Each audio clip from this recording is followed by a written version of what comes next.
என் நெஞ்சில சுடியா சத்தாச்சு ஆகட்டும். இன்னும் அவன் இறுதி எண்ணத்துக்கு கலாண்டுச்சுன்னா சொல்லலாம், கொலை பண்ணுனா செய்யலாம், ஒரு கற்பழிச்சுட்டு வர அதை செய்யலாம். என் வீட்டுல உறங்குற பிள்ளைய பனைமரம் ஏறக்கூடியவரை வந்துட்டு இந்த 3 காவல்துறை, ஒரு எஸ்ஐ 2 வந்து லைக் கான்ஸ்டபிள், ஹெட் கான்ஸ்டபிள் நாங்க சொல்லப்படுது. இவங்க மஃப்டியில வந்து அந்த இடத்துல இவரை கூட்டிட்டு வந்து பனைமரம் ஏற சொல்லியிருக்காங்க. எதுக்கு அப்படின்னா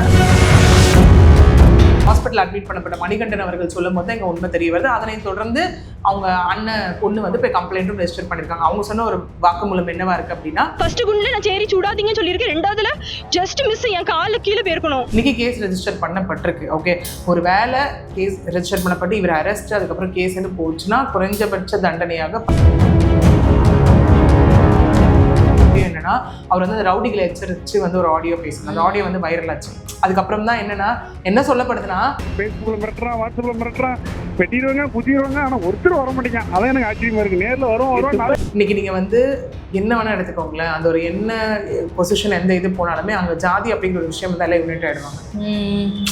நம்ம பையன்பா விடுப்பா அப்படிங்கிற மாதிரி ஒரு விஷயம் வருது. பட் அங்கே பாதிக்கப்பட்ட மக்களை பார்க்குறவங்க எவ்வளோ பேர்? நீதித்துறை வைஸ், ஜஸ்டிஸ் வைஸ் இருக்கக்கூடிய விஷயம் ஸ்ட்ராங்காக இருக்கு. ஓகே, அதை யோசிச்சு ஃபாலோ பண்ணக்கூடிய காவல்துறை அதிகாரிகள் அப்படிங்கிறவங்க ஏன் இன்னும் இந்த மாதிரியான ஒரு கொடூரமான கேவலமான சம்பவத்தில் நிறைய மிரட்டி இது பண்ணி வளம் வந்துட்டு இருந்தோம். யார் வந்துட போறா, யார் பண்ணிட போறா அப்படிங்கிறது. இன்னைக்கே இந்த மக்கள் வந்துட்டு பாதிக்கப்பட்ட மக்கள் இன்னைக்கு அவேர்னஸ் இருக்கிறதுனால போச்சு. இல்லை அப்படின்னா அவங்க வெளியில வராம பயந்துக்கிட்டே இங்க உட்காந்துட்டு இருந்தாங்கன்னா கண்டிப்பா இங்க மணிகண்டன் அப்படிங்கிறவர் வந்துட்டு ஒரு அப்பாவியை தாண்டி அவர் ஏதோ. அனைவருக்கும் வணக்கம். இன்னைக்கு நம்ம கூட இன்டர்வியூல யார் ஜாயின் பண்ணியிருக்காங்க அப்படின்னா அட்வொகேட் பிரியதர்ஷினி மேம் தான். வணக்கம் மேம். வணக்கம். இந்த சாத்தான்குளம் வழக்குல தீர்ப்பு வந்து ஒரு வாரம் கூட ஆகல மேம். அதுக்குள்ள வந்து ஆலம்குளம் அங்க வந்து இசக்கி ராஜா அப்படின்ற காவலர் வந்து ஒரு பணியேறும் தொழிலாளியோட காலை சுட்டிருக்காரு. இதை பத்தி கொஞ்சம் சொல்லுங்க மேம். எஸ், இப்போ நம்ம இந்த சாத்தான்குளம் ஜட்மெண்ட் வரும்போது நம்ம எல்லாம் பேசிட்டு இருந்தோம், இனிமேலும் இந்த மாதிரியான ஒரு சம்பவம் எங்கேயுமே நடந்து விடக்கூடாது, எல்லாருக்கும் ஒரு பயத்தை ஏற்படுத்தணும் அப்படின்னு நம்ம லைக் இது ஒரு அவேர்னஸா இருக்கணும் அப்படின்னு நம்ம பேசிட்டு இருக்கக்கூடிய ஒரு விஷயம். ஏன்னா ஒரு சம்பவம் நடக்கும் போது வந்து காவல்துறையோ நீதித்துறையோ வந்து ஒரு விதமான காவல்துறை வந்துட்டு இங்க எடுக்கக்கூடிய ஆக்ஷன்ஸ், ப்ரிலிமினரி ஆக்ஷன்ஸ் எடுத்து அப்புறம் நீதித்துறை மூலியமா அவங்களுக்கு கொடுக்கக்கூடிய தண்டனைகள் வைத்து நம்ம சொல்லக்கூடிய ஒரு விஷயம், மக்கள் இனிமே இந்த மாதிரி பண்ணக்கூடாது, இதெல்லாம் பண்ணா அவங்களுக்கு இது தப்புன்னு புரியணும், இது ஒரு அவேர்னஸா இருக்கும் நம்ம சொல்லிட்டு இருப்போம். பட் இங்கே வந்து காவல்துறையினருக்கே ஒரு அவேர்னஸ் ஏற்படுத்தக்கூடிய வகையில ஒரு ஜட்மெண்ட்டை பத்தி நம்ம பேசக்கூடிய இடத்துல தான் நம்ம இருந்துட்டு இருக்கோம் இல்லையா? ஸோ அப்படி இருக்கும் போது ஒரே நாள் தான் இது வந்து 6ஆம் தேதி நமக்கு தட்டு ஈவினிங் ஜட்மெண்ட் வந்தது. 7ஆம் தேதி மதியம் 12:30 போல இந்த ஒரு இன்சிடென்ட் நடக்குது. ஓகே, எங்க அப்படின்னு பார்த்தோம்னா தட் இஸ் ஆலம்குளம், தென்காசி ஆலம்குளம் அப்படிங்கிற பகுதியில வந்துட்டு இந்த மணிகண்டன் அப்படிங்கிறவர் வந்து பனைமரம் ஏறக்கூடிய ஒருத்தர் இல்லையா? இப்போ பனைமரம் ஏறக்கூடியவரை வந்துட்டு இந்த 3 காவல்துறை, ஒரு எஸ்ஐ 2 வந்து லைக் கான்ஸ்டபிள், ஹெட் கான்ஸ்டபிள் நாங்கள் சொல்லப்படுது.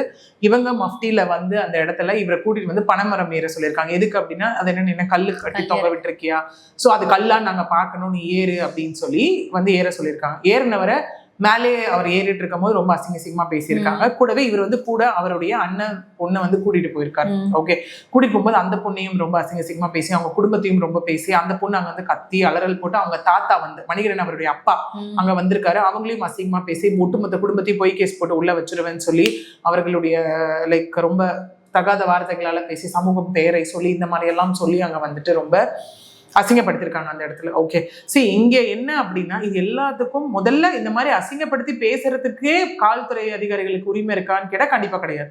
சரி, அப்படியே நீங்க பனைமரம் ஏற சொல்லிட்டீங்க, சரியா? ஏறி அங்க அவர் கல்லே வச்சதானே. தமிழ்நாட்டுல வந்து பார்த்தோம் அப்படின்னா கல் இறக்கி விற்பனை செய்யறதுக்கு தடை இருக்குங்க. ஓகே, ஏன்னா இன்னும் அந்த கல் இறக்கக்கூடியவர்கள், அந்த கல் வியாபாரம் செய்துட்டு இருந்தவர்கள் எல்லாமே ஒரு டிமாண்ட் இருக்கு. என்ன அப்படின்னா, எப்படி நீங்க வந்து டாஸ்மாக்ல வச்சு இந்த இது மதுபானங்களை விற்கிறீங்களோ அதே மாதிரி கல்லையும் நீங்க வந்து ஆத்தரைஸ் பண்ணணும் அப்படிங்கிற மாதிரியான ஒரு விஷயம் இருக்கு இன்னும் இல்லையா? ஸோ அந்த ஒரு சூழ்நிலை போயிட்டு இருக்க ஒரு பட்சத்துல வந்துட்டு ஒருவேளை நீங்க போய் அந்த மாதிரி கேள்வி கேட்கும்போது நீங்க கல்லை இறக்க சொல்லி அதே இருந்தாலும் என்ன பண்ணனா சட்ட ரீதியான நடவடிக்கை எடுக்கணும். ஏன்னா இப்பவே நம்ம சொன்ன மாதிரி கல் இறக்கி விற்பனை செய்வதற்கு தடை இருக்கு தமிழ்நாட்டுல, நம்ம சொல்லியிருக்கோம் இல்லையா? அப்படி இருக்கும்போது நீங்க என்ன பண்ணணும், ஓகே இந்த மாதிரி வந்து கல் இறக்கி வியாபாரம் பண்ணிட்டு இருந்தாங்க, நாங்க இதை கேள்வி கேட்டப்போ வந்துட்டு எங்களை வந்துட்டு இந்த மாதிரி அப்போ எங்களை தாக்க வந்தாங்க, பேசினாங்க, எது சொன்னாலும் நீங்க சட்ட ரீதியாகத்தான் நடவடிக்கை எடுக்கணும். ஏன்னா நம்ம ஸ்டில் நிறைய பேசிட்டு இருக்கோம், என்கவுண்டர் அப்படிங்கிறதே வந்துட்டு இன்னும் அந்த particular police official is responsible. Okay. ஏன்னா என்னதான் வந்து அவங்கள தாக்கினாலும் அவங்களையே வந்துட்டு அந்த கன்சர்ன் பர்சன் பப்ளிக்கா யாராவது ஒருத்தர் அடிக்க வந்தாலும் கொலை பண்ணவே வந்தாலும் அவங்க திரும்ப ஒரு புல்லட் அவங்க கன்ல இருந்து அவங்கள நோக்கி போனாலும் அதுக்கு அவங்க ஆன்சரபிள். அந்த பர்டிகுலர் காவல்துறை அதிகாரி மீது நீங்க வந்து கேஸ் ஃபைல் பண்ணப்படும். கேஸ் ஃபைல் பண்ணப்பட்டு அவர் அதை ப்ராப்பரா என்கொயரிக்கு அவர் அட்டென்ட் பண்ணணும். இல்ல அப்படின்னா அது வந்து அகைன் ஹியூமன் ரைட்ஸ் கீழேயும் அவர் பதில் சொல்லணும். அவர் மேல போட்ட கேஸையும் அவர் ப்ரூவ் பண்ணணும். இல்லை என்னோட உயிருக்கு இவ்வளவு ஆபத்து இருந்தது, அவங்க என்ன இப்படி எல்லாம் அட்டாக் பண்ண வந்தாங்க, அதனாலதான் நான் அவங்கள சுட்டேன் அப்படிங்கிற ஒரு விஷயம் அவங்க அவ்வளவு எக்ஸ்பிளேஷன் நாங்க கொடுக்கணும். இவரு வந்ததே ஃபர்ஸ்ட் ஆஃப் ஆல் மஃப்டியில இல்லையா? அதுவே முதல் இது வந்து இருக்கும் போது நீங்க கேட்டீங்க, சரி ஓகே மஃப்டி நீங்க வந்து போலீஸ் இதுல வந்தா யூனிஃபார்ம்ல வந்தா எல்லாருமே அங்க வந்து உண்மை கண்டுபிடிக்க முடியாதுன்னு வந்தீங்க. ஓகே, அவரே ஏற சொன்னீங்க. அப்படியே அதுல கல் இருக்கு அப்படிங்கிற ஒரு விஷயம் உங்களுக்கு ப்ரூவனா இருந்தா, ப்ரூவ் அண்ட் ஃபேக்டா அங்க இருந்துச்சு அப்படின்னா நீங்க ப்ராப்பரா அவர் மீது போலீஸ் ஸ்டேஷன்ல வந்து கூட்டிட்டு போய் ஒரு கேஸ் எஃப்ஐஆர் ரெஜிஸ்டர் பண்ணி ப்ராப்பரான ஆக்ஷன் எடுத்து கோர்ட்ல ப்ரொடியூஸ் பண்றது அடுத்த கட்ட வேலை போயிருக்கணும். ஓகே, அதெல்லாம் எதுவுமே பண்ணாம என்னென்னலாம் பண்ணக்கூடாதோ அதெல்லாம் ஜஸ்ட் வந்து நான் வந்து இது நான் மாஸ்க் காட்டணும் அப்படின்றதுக்காக வந்து பண்ணக்கூடிய ஒரு விஷயம் முற்றிலும் அக்செப்டபிள் கிடையாது. அதுவே அக்செப்டபிள் கிடையாது அப்படின்னும் போது துப்பாக்கி எடுத்து சுட்டது எந்த விதத்துல? ஏன்னா இங்க என்னதான் நமக்கு எஸ்ஐக்கு வந்து துப்பாக்கி வச்சுக்கிறதுக்கு அதிகாரம் இருந்தாலும் இவர் வந்து அது என்னன்னா அந்த கவச கொண்டல மாதிரி கூடயே வச்சுட்டு இருந்தாருன்னு இங்க சொல்லப்படுது எப்பவுமே. ஓகே, இங்க முதல்ல இங்க அதுல இன்னொரு என்ன பெரிய ஒரு விஷயம் வருத்தம் அகெயின் மக்களுக்கு வந்து ஒரு விதமான பயத்தை ஏற்படுத்தியிருக்கு அப்படின்னா அந்த சக காவல்துறை அதிகாரிகளே வந்து அது வேற மாதிரி எடுக்கக்கூடிய ஒரு விஷயம் தான். என்னன்னா அவர் வந்து போனாரு, இவர் வந்து அவரை அடிச்சாரு, அதனால அவரை பாதுகாத்துக்கிறதுக்காக அவர் வந்து சுட்டுட்டாரு அப்படிங்கிற மாதிரி ஒரு விஷயம் வந்து இங்க சொல்லப்பட்டது. இன்னொன்னு என்ன அப்படின்னா இது வந்துட்டு முதல்ல வந்து இசக்கி ராஜா அவர்கள் சொன்ன ஒரு ஸ்டோரி தான் உண்மையா இருந்தது. அதுக்கப்புறம் ஹாஸ்பிட்டல் அட்மிட் பண்ணப்பட்ட மணிகண்டன் அவர்கள் சொல்லும் போது தான் இங்க உண்மை தெரிய வருது. அதனை தொடர்ந்து அவங்க அண்ணன் பொண்ணு வந்து போய் கம்ப்ளைண்ட்டும் ரெஜிஸ்டர் பண்ணிருக்காங்க. அவங்க சொன்ன ஒரு வாக்குமூலம் என்னவா இருக்கு அப்படின்னா, நாங்க இந்த மாதிரி நின்றுட்டு இருந்தோம், எங்களை வந்து அசிங்கமா பேசினாரு, எங்க தாத்தாவை நான் வர சொன்னா அப்பயும் பேசினாரு, என்னோட தம்பியும் அங்க நின்று இருந்தான், பொய் கேஸ் போட்டு இது பண்ணிடுவேன் அப்படின்னு சொல்லும் போது எங்களை அசிங்கமா பேசுறது வந்து தாங்க முடியாம எங்க சித்தப்பா மேல இருந்து இறங்கி வந்தாரு. இறங்கி வந்ததை பார்த்துட்டு ரொம்ப வந்து என்ன பண்ணாரு அப்படின்னா வந்துட்டு ரொம்ப இந்த மாதிரி அசிங்கமாலாம் பேசும்போது அந்த கட்டையை எடுத்து சண்டை வரும்போது அந்த கட்டையை வந்து அவர் மேல தாக்குதல் ஆச்சு இல்லையா? அது அவரே தான் வந்து அடிச்சுக்கிட்டாரு அப்படிங்கிற மாதிரியான விஷயங்கள். கூடவே வந்து என்னை நோக்கியும் சுட்டாரு அவரு. நான் அந்த இடத்துல இருந்து நகரலைன்னா கண்டிப்பா என் மேல வந்து அந்த புல்லட் பட்டிருக்கும். அதனை தொடர்ந்துதான் வந்துட்டு என்னோட சித்தப்பா 2 கால்கள்லயும் இங்க சுட்டாரு. மொத்தம் 4 வாட்டி சுட்டதாக இருக்கு. ஓகே, சுட்டாரு அப்படிங்கிற மாதிரியான விஷயங்கள். உடனே ஹாஸ்பிட்டலுக்கு கூட்டிட்டு போய் அங்க போலீஸ் அஃபிஷியல் இது பண்ணி அதுக்கப்புறம் மக்கள் திரும்ப அகெயின் போராட்டம். ஐ மீன் அவங்களுக்கான நீதி வேணும்னு சொல்லி அவங்களா இருக்கட்டும், அந்த ஊரோட வேட்பாளர் இருக்கட்டும், எல்லாருமே வந்துட்டு என்டிகேவை சார்ந்த வேட்பாளர், அப்புறம் சத்ரிய சான்றோர் அவங்க சார்ந்த மக்கள், அந்த ஊர் மக்கள் எல்லாருமே சேர்ந்து அகெயின் அங்கிருந்து போய் போலீஸ் ஸ்டேஷன்ல கம்ப்ளைண்ட் கொடுத்து அதுக்கப்புறம் தான் இந்த 3 காவல் அதிகாரி மீது வந்து இங்க சஸ்பெண்ட் அப்படிங்கிற ஒரு விஷயம், கூடவே கேஸ் அப்படிங்கிறதும் இங்க ரெஜிஸ்டர் பண்ணப்பட்டிருக்கு. அதுக்கு முன்னாடி மணிகண்டன் அவர்கள் மீது தான் கேஸ் ரெஜிஸ்டர் பண்ணப்பட்டது. இங்க இந்த மாதிரியான ஒரு விஷயங்கள் எலெக்ஷன் டைம் வேற, எங்க வந்து நம்ம வந்து பீப்புளை கண்ட்ரோல் பண்ண முடியாம போயிட போகுது அப்படின்னு சொல்லி அதுக்கப்புறம் இங்க ஸ்பாட்டுக்கு வந்த inspector Adivel, SP Clarkson Jones அவர்கள், கூடுதல் காவல் கண்காணிப்பாளர் வந்து சங்கர் அவர்கள், இவங்க எல்லாம் அங்கே பேசி நாங்கள் கேஸ் போடுறோம் அப்படின்னு உறுதி அளிச்சு அதுக்கப்புறம் இன்னைக்கு கேஸ் ஆனது ஃபைல் பண்ணப்பட்டு இவங்க வந்து இன்னைக்கு சஸ்பெண்டும் பண்ணப்பட்டிருக்காங்க. இப்போ இவங்களை சஸ்பெண்ட் பண்ணது மட்டும் எங்களுக்கு பத்தாது, அவங்கள அரெஸ்ட் பண்ணி அவங்க மேல வழக்கு பதிவு செய்யணும்னு சொல்லிட்டும் போராட்டம் நடந்துட்டு தான் இருக்கு. இதுக்கு காவலர்கள் சைடுல இருந்து என்ன மாதிரி ஆக்ஷன் எடுப்பாங்க மேம்? கண்டிப்பா அவங்க துறையை சார்ந்தவர்கள் யாராக இருந்தாலும், யார் தவறு செய்திருந்தாலும் இந்த இடத்துல வந்து கண்டிப்பா அவங்க ஆக்ஷன் எடுக்க வேண்டியது அவங்களுடைய கடமை. ஓகே, ஸோ கண்டிப்பாக அவங்க வந்து இந்த இடத்துல ஆக்ஷன் எடுத்து தான் ஆகணும். ஏன்னா எப்பவுமே நம்ம ஒரு விஷயம் நடக்கும்போது துறை ரீதியான நடவடிக்கை மட்டும் பத்தாது அப்படிங்கிறது, தட்டு சஸ்பென்ஷன் பத்தாது அப்படிங்கிற மாதிரியான நிறைய விஷயங்கள் இல்லையா? சட்ட ரீதியா இந்த காவலர் இசக்கி ராஜா மேலேயும் இந்த 2 காவலர்கள் மேலேயும் எந்த மாதிரியான நடவடிக்கை எடுப்பாங்க? இங்க இசக்கி ராஜா, மணிராஜா சுப்பிரமணியன், ஓகே, இவங்களை வந்துட்டு தென்காசி எஸ்பி வந்து மயில்வாகனன் அவர் சஸ்பெண்ட் பண்ணி ஆர்டர் பிறப்பிச்சிருக்காரு. கூடவே அட்டெம்ப்ட் டு மர்டர், ஓகே, அதுவும் இங்க ஃபைல் பண்ணப்பட்டிருக்கு. அப்புறம் வந்து அவங்க அதிகாரத்துல இருக்கும் போது அதை வந்துட்டு அகைன் அபியூஸ் பண்ணதுக்கான ஒரு விஷயம் இன்னைக்கு கேஸ் ரெஜிஸ்டர் பண்ணப்பட்டிருக்கு. ஓகே, ஒரு வேளை கேஸ் ரெஜிஸ்டர் பண்ணப்பட்டு இவர் அரெஸ்ட் அதுக்கப்புறம் கேஸ்ன்னு போச்சுன்னா குறைஞ்சபட்ச தண்டனையாக 10 வருடம் வரைக்கும் கிடைப்பதற்கான சான்சஸும் இங்க நிறையவே இருக்கு. இது மாதிரி காவலர்களை பாதுகாத்துக்கிறதுக்காக தான் இந்த துப்பாக்கின்றதை கொடுக்குறாங்க. ஆனா அதையே காவலர்கள் வந்து ஆயுதமா பயன்படுத்துறாங்க பொதுமக்கள் மேல. இதை பத்தி நீங்க என்ன நினைக்கிறீங்க? அதுதான் முற்றிலும் தவறான ஒரு விஷயம். என்னன்னா என்கிட்ட அதிகாரம் இருக்கு, நான் வந்து இந்த மாதிரி பண்ணாலே வந்து மக்கள்லாம் ஓட விடலாம் அப்படின்னு நினைக்கிறது முற்றிலும் தவறான விஷயம். ஏன்னா இந்த இசக்கி ராஜா அவர்கள் வந்து ஸ்டில் வந்து இந்த மூவில வரக்கூடிய போலீஸ் மாதிரி தான் அவர் இங்க கற்பனை பண்ணிட்டு இருந்தார் அப்படிங்கிற ஒரு விஷயமும் இருக்கு. ஏன்னா எப்பவுமே இந்த மாதிரி ஒரு சம்பவத்துல ஈடுபடும் போது இதே நம்ம அந்த சாத்தான்குளம் வழக்கு போகும்போது கடைசி வரைக்கும் அல்ல அக்யூஸ்ட் மேல ப்ரீவியஸ் கேசஸ் இருக்கான்னு கேட்டா அவங்க இல்லைன்னு தான் சொல்லிட்டு இருக்காங்க. பட் A1 A3 மேலேயும் ஆல்ரெடி ப்ரீவியஸ் கேஸ் இருக்குன்னு சொல்லி ஸ்டேட் ரிப்போர்ட் கொடுத்ததுல இருந்தது. அதாவது A1 ஸ்ரீதர் அவர்கள் வந்து தன்னுடைய மனைவியே வெட்டினதாகவும் அது வந்து கேஸ் ஆகி அவங்களை காம்ப்ரமைஸ் பண்ணி கன்வின்ஸ் பண்ணி அதை விட்ரா பண்ண வச்சுட்டு டிவோர்ஸ் கொடுத்ததாகவும் அங்கே வழக்கு இருக்கு. ஓகே, இந்த மாதிரியான கேசஸ் இருக்கு. இங்க அதே மாதிரி இதை தொடர்ந்து இங்க விசாரிக்கும் போதுதான் என்ன தெரிய வந்தது அப்படின்னா, தட் இஸ் இந்த இசக்கி ராஜா மீது வந்துட்டு ஆல்ரெடி இந்த மாதிரி பல புகார்கள் வந்துட்டும் இங்கே தெரிய வருது. ஹியூமன் ரைட்ஸ்ல வந்துட்டு அவர் நிறைய பெண்டிங் இருக்கிறதும் இங்கே தெரிய வந்திருக்கு, லெட்டர்ஸ் கம்ப்ளைண்ட்ஸ். ஓகே, என்ன அப்படின்னா 2018 வந்து தூத்துக்குடி கோவில்பட்டி கிழக்கு காவல் நிலையத்துல வந்து எஸ்ஐயா இருந்த போது அப்பயும் என்னன்னா அவர் வந்து அந்த ரவுடிகளை எச்சரிச்சு வந்து ஒரு ஆடியோ பேசினார். அந்த ஆடியோ வந்து வைரல் ஆச்சு. அதுக்கப்புறம் தான் என்னன்னா என்ன சொல்லப்படுதுன்னா, இவர் யாரையாவது அரெஸ்ட் பண்ணாரு, ஏதாவது ஒரு கேஸ்ல போய் இன்வால்வ்டா இருந்தாருன்னா அது அவரோட உயர் அதிகாரிகளுக்கு நியூஸ் போறதுக்கு முன்னாடி அவரோட ஐடி விங்குக்கு போயிடும்னு சொல்லப்படுது. அவரோட ஐடி டீமுக்கு என்னன்னா போஸ்ட் பண்றது சோஷியல் மீடியால. ஓகே, அந்த மாதிரியான ஒரு விஷயங்கள் அங்க வந்து இந்த என்னன்னா ரவுடி முருகன் அப்படிங்கிற வந்து காலில் சுட்டு பிடிச்சிருக்காரு. ஓகே, பிடிச்சதுனால வந்து அதுல இருந்து அதுக்கப்புறம் அவர் வந்து இந்த மாதிரி ரொம்ப ரவுடிங்களை பிடிக்கிறது, இந்த என்கவுண்டர் பேஸ் பண்ணி பிடிக்கிறது அப்படிங்கிறதுல ஒரு விஷயம் இருக்கு. கூடவே என்ன அப்படின்னு பார்த்தோம் அப்படின்னா, கூடவேனா கிக் பாக்ஸிங் சாம்பியன்ஷிப் அப்படின்னும் நிறைய இந்தியாவுக்காக ரெப்ரசென்ட் பண்ணியிருக்காரு அப்படின்னும். என்னன்னா அவருடைய தந்தை வந்து தூத்துக்குடியில வந்து பாறைக்குட்டம் அப்படிங்கிற பகுதியில வந்து சாராய வியாபாரியா இருந்தாரு அப்படின்னும், ஆல்ரெடி அதுல வந்து நிறைய சொத்துக்கள் இருக்கிறதுனால இவர் வந்துட்டு இந்த ஒரு விஷயத்தை எடுத்து பண்ணிட்டு இருக்கிறது. இன்னொன்னு, எங்கேயுமே இன்ஸ்பெக்டருக்கு தான் வந்து அந்த ஒரு வெஹிக்கல் ஃபெசிலிட்டி அதெல்லாம் கொடுக்கப்படுது. இவர் வந்து அந்த இன்ஃப்ளூயன்ஸை யூஸ் பண்ணி அவர் சமுதாயத்தில் இருக்கக்கூடிய அஃபிஷியல்ஸ் எல்லாமே லைக் அவர் இன்ஃப்ளூயன்ஸ் பண்ணி இங்கே வந்து பொலிரோ காரும் இவர் வச்சிருந்ததாகவும் இங்கே சொல்லப்படுது. ஓகே, ஸோ இந்த மாதிரி இருக்கும்போது இவர் மீது ஆல்ரெடி மிரட்டல், அப்புறம் வன்முறை, அப்புறம் அத்துமீறல், அதுக்கப்புறம் ஜாதி வெறி, சமூகத்தை சேர்ந்தவர்களை வந்து இவர் செயல்படுறாரு அப்படின்னு சொல்லியான பல புகார்கள் இவர் மீது இருக்கு. சரி, ஓகே, எஸ்ஐ எப்படி இருக்காரு ஓகே அப்படின்னு பார்த்தோம்னா, கூடவே எஸ்ஐ என்னதான் வந்து துப்பாக்கி வந்துட்டு யூஸ் பண்ண அத்தாரிட்டேட்டிவ் பர்சனா இருந்தாலும் இவர் கூடவே வச்சுட்டு எப்பவுமே சுத்திட்டு இருப்பாருன்ற ஒரு விஷயமும் இங்க சொல்லப்படுது. சரி, இதனை தொடர்ந்து அந்த ஸ்டேஷனோட எஸ்ஐயா இவர் இருக்காரு. ஓகே, அப்ப இன்ஸ்பெக்டர் இவர் மீது எப்படி அப்படின்னு பார்த்தா அந்த இன்ஸ்பெக்டர் மீதும் இங்க புகார்கள் இருக்கு. என்னன்னா, சிவகங்கை காளையார் கோவில் இன்ஸ்பெக்டரா இருந்தப்போ வந்து சுல்லான் அகிலன் அப்படிங்கிறவர் வந்து சுட்டு பிடிச்ச ஒருத்தர் இவர். ஓகே, அதாவது அந்த ஆடிவேல் அப்படிங்கிறவர். இவங்க ரெண்டு பேரும் ஒரே சமூகத்தை சார்ந்தவர்கள் அப்படின்னு சொல்லப்படுது.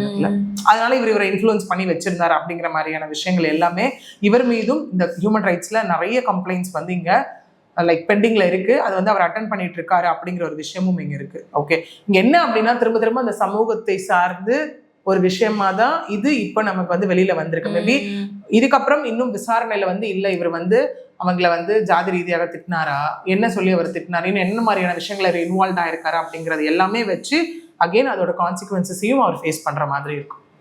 இந்த மாதிரியான வழக்குகள்ல என்ன முக்கியமா சொல்லப்படுதுன்னா, அரசியல் பின்னணி இருக்கிறதுனால, இந்த காவல்துறையில இருக்கவங்களுக்கு அரசியல் பின்னணி இருக்கிறதுனால அவங்க செய்யற தவறுகள் வந்து சட்டப்பூர்வமா எந்த விதமான ஆக்ஷனும் எடுக்கிறது இல்லைன்னு சொல்றாங்க.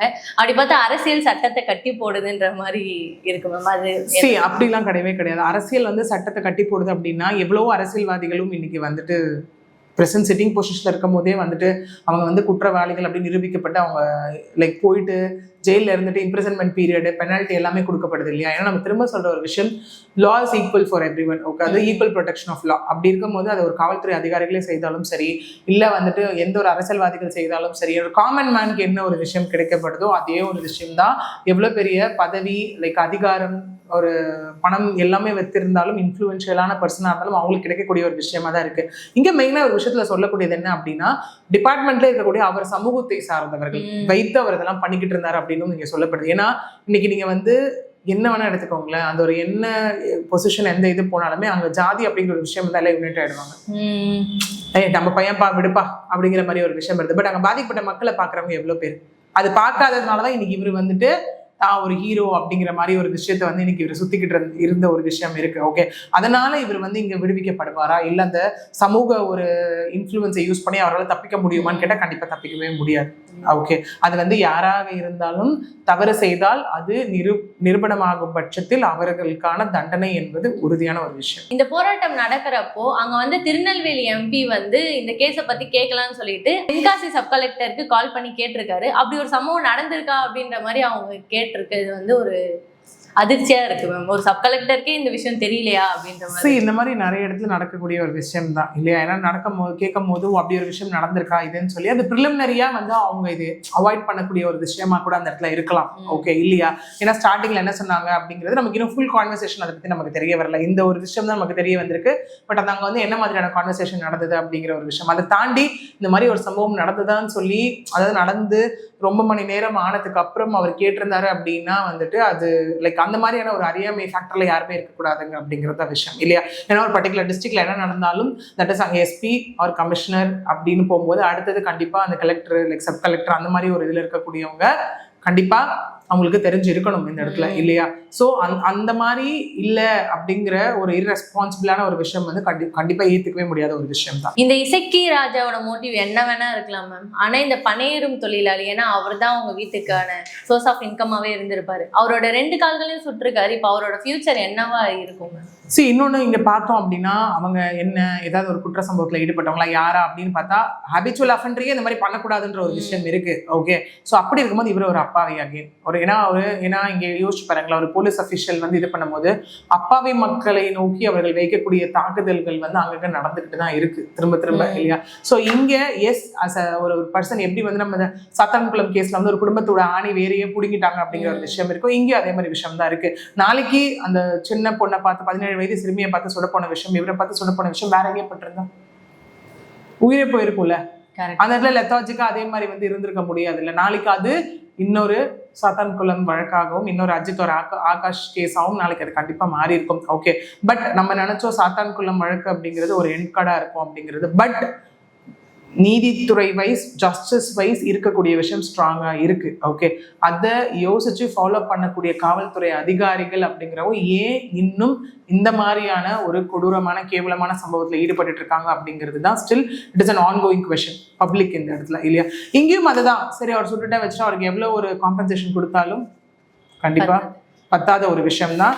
ஸோ இது கண்டிப்பா இந்த மாதிரியான ஒரு விஷயம் வந்து அது அவங்களா மாத்தி திருந்துக்கிட்டா அப்படிங்கிற ஒரு விஷயம் தான். இப்போ இவருக்கும் இங்க தெரியும்ல. என்ன அந்த ஒரு ஆக்ரோஷமான சூழ்நிலை இப்போ நம்ம வந்து ஒரு காமன் பப்ளிக் இது மாதிரி செய்யும் போதே கேட்கிறோம், இல்ல அவங்க என்ன ட்ரிகர் பண்ணாங்க நான் பண்ணிட்டேன். நீ ட்ரிகர் பண்ணாலும் நீ யார் அவங்களை அடிக்கிறதுக்கு? அன்லெஸ் ஆர் அன்டில் செல்ஃப் டிஃபென்ஸ்ன்ற ஒரு பாயிண்ட் ப்ரூவ் பண்ற பட்சத்துல தான் வந்து அது டு அன் எக்ஸ்டென்ட் வேலிட்னு கன்சிடர் பண்ணப்படும் இல்லையா. அதை தாண்டி உனக்கு யார் அந்த அதிகாரத்தை கொடுத்ததுன்னு கேட்கும் போது இவங்களுக்கு யார் அந்த அதிகாரத்தை கொடுத்தது? நல்லாவே தெரியும், நம்ம போறோம் ஒருத்தவங்க தப்பு செஞ்சா அகேன்ஸ்ட் லா இல்லீகலா இருந்தா நம்ம இதை பண்ணணும்னு தெரிஞ்ச காவல்துறை அதிகாரிங்க இசக்கி ராஜாக்கே கூட போன 2 பேருக்கும் ஏன் இது தெரியாம போச்சு அப்படிங்கிறது தான் விஷயம். ஸோ கண்டிப்பா இது அடுத்தது என்ன பண்ணாதான் மாற்றம் வரும் அப்படிங்கிற மாதிரி ஒரு லைக் பயம் அண்ட் கன்ஃபியூஷன் அப்படிங்கிறது தான் இப்போ ரைஸ் ஆயிருக்கு. சாராயம் காசுறாங்க, கற்பழிக்கிறாங்க, நிறைய விஷயங்கள் நடக்குது. ஆனா ஒருத்தர் கல் இறக்கினாருன்னு சொல்லிட்டு அவரை ஷூட் பண்ணியிருக்காங்க. ஏன் இவங்களை எல்லாமே ஷூட் பண்ணி அவங்க பிடிச்சிருக்கலாம்ல? அவங்கள இது வரைக்குமே ஆயுள் தண்டனைன்னு சொல்லிட்டு ரிலீஸ் பண்றாங்க, மறுபடியும் அவங்க அந்த தப்பை தான் பண்றாங்க. இதே தான் ரொட்டீனா இருக்கு. ஆனா ஒரு கல் இறக்கினாருன்னு சொல்லிட்டு அவரை ஷூட் பண்ணியிருக்காங்க. இது எந்த மாதிரி பாக்குறது? அதான் இப்போ சொன்ன மாதிரி அந்த மாதிரியான ஒரு தவறுகள் பண்ணும் போது அவங்களையே சுட்டு பிடிப்பதற்கான ஒரு விஷயம்னு கிடையாது. ஆனா திரும்ப சொன்ன மாதிரி அன்லெஸ் ஒரு அன்டில் அவங்க உயிருக்கு இவங்க ஏதாவது ஆபத்தை விளைவிக்கிறாங்க அப்படின்னும் போது ரூலே காலில் சுடணும்ன்றது தான் ஃபர்ஸ்ட் விஷயம். அதுக்கப்புறம் முற்றிலுமாக தாக்கிட்டு ரொம்ப கொடூரமான செயல்ல ஈடுபட்டு போறாங்கன்னா அடுத்தது வந்து சுடக்கூடிய விஷயம், அதுக்கு அவங்க வந்து ஆன்சரபிள். ஓகே, அந்த மாதிரி இருக்கும்போது இது அகைன் அதுதான் என்னன்னா இதுல என்னன்னா இவ்வளவு நாள் நம்ம இதெல்லாம் பண்ணிட்டோம், எல்லாரையும் மிரட்டி இது பண்ணி வளம் வந்துட்டு இருந்தோம், யார் வந்துட போறா யார் பண்ணிட போறா அப்படிங்கிறது. இன்னைக்கே இந்த மக்கள் வந்துட்டு பாதிக்கப்பட்ட மக்கள் இன்னைக்கு அவேர்னஸ் இருக்கிறதுனால போச்சு. இல்ல அப்படின்னா அவங்க வெளியில வராம பயந்துகிட்டே இங்க உட்காந்துட்டு இருந்தாங்கன்னா கண்டிப்பா இங்க மணிகண்டன் அப்படிங்கிறவர் வந்துட்டு ஒரு அப்பாவியை தாண்டி அவர் ஏதோ பெரிய குத்தம் பண்ணிட்ட மாதிரி தான் இங்க போர்ட்ரே பண்ணியிருப்பாங்க இல்லையா. சோ இந்த மாதிரியான ஒரு சம்பவங்கள் திரும்ப திரும்ப நடந்திருக்கு. ஒரு பக்கம் மக்களோட அவேர்னஸும் இந்த மாதிரியான ஒரு விஷயங்களை வெளியில கொண்டு வரதுக்கான ஒரு ரீசனா இருக்கு. ஓகே, சோ என்ன ஒரு இது சொன்னாலுமே வந்து இவர் செய்த செயல் இங்க வந்து ஏற்கக்கூடிய ஒரு செயல் அப்படிங்கிறது கண்டிப்பா கிடையாது. அதற்கான ஒரு விளைவுகளை கண்டிப்பா அவர் இங்க அனுபவிச்சுதான், அவரோ கூட போன 2 பேரும் அனுபவிச்சுதான் ஆகணும். சட்டத்தை காக்க வேண்டிய காவலர்களே சட்டத்தை மீறினா மக்கள் எங்க போவாங்க? சட்டத்தை கையில எடுப்பதற்கு யாருக்கும் அதிகாரம் இல்லை அப்படிங்கிறது தான் சாத்தான்குளம் வழக்கு வந்து 1 இல்ல 2 இல்ல பல விஷயத்துல வந்துட்டு ஒரு எக்ஸாம்பிளா நிக்கக்கூடிய ஒரு கேஸா தான் இருக்க போகுது. ஸோ இதுக்கும் கண்டிப்பாக அந்த கேஸ் வந்து அகெயின் ஒரு முன்னுதாரணமாகத்தான் இருக்கும். மீண்டும் சந்திப்போம்.